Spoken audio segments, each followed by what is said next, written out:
Cllr Arthur? Sorry, Lord Provost, I was struggling with the mute button. It's tricky, isn't it?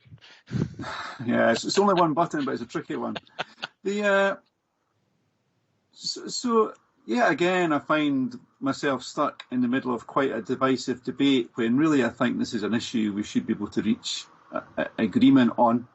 I think two different cities are being described here, one where everything's perfect and one where everything's awful, whereas, like most people in Edinburgh, I live in the one in the middle where some of the spaces for people things are good, like reducing the speed limit on the A702 to 30 miles per hour, and other things people want to have a more say on, without a doubt.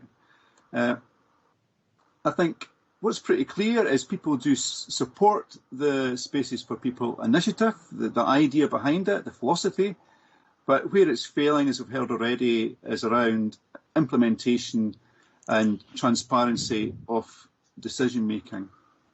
So just a small example of what's been happening. So in my ward, we met on the 7th of August, the community councils and all the local councillors from Morningside and Fairmile Head. At that meeting, it was agreed that the A702 project shouldn't proceed until there was a meeting with residents and that a road safety audit should be undertaken before work started. So that was agreed, but then a few days later, a briefing was prepared and the project was commissioned, so against the wishes of local councillors and also the community councils.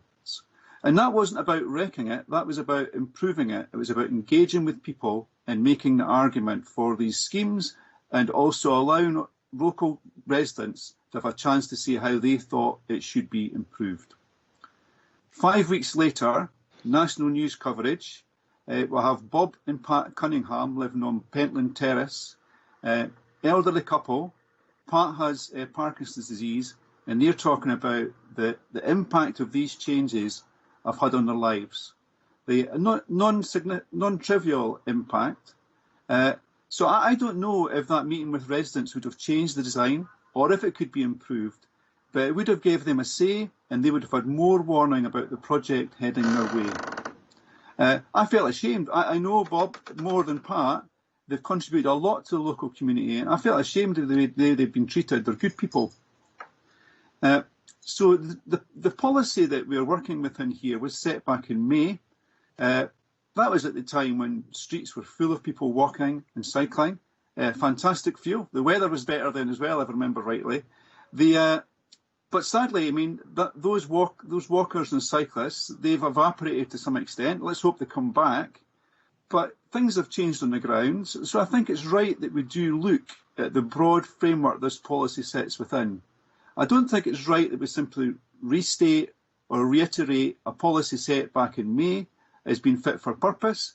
I think it's right that we do reflect on it and try to look for easy ways of improving things like the consultation phase. And that's not about consulting indefinitely until everybody agrees.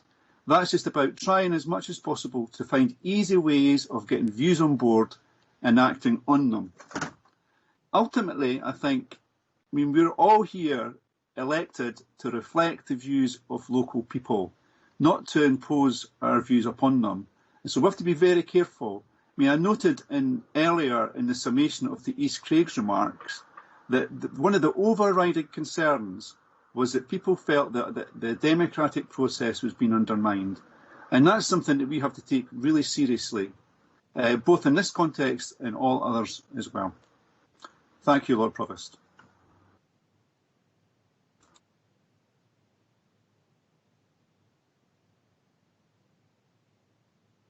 You're on mute, Lord Provost. Yeah. Councillor Kate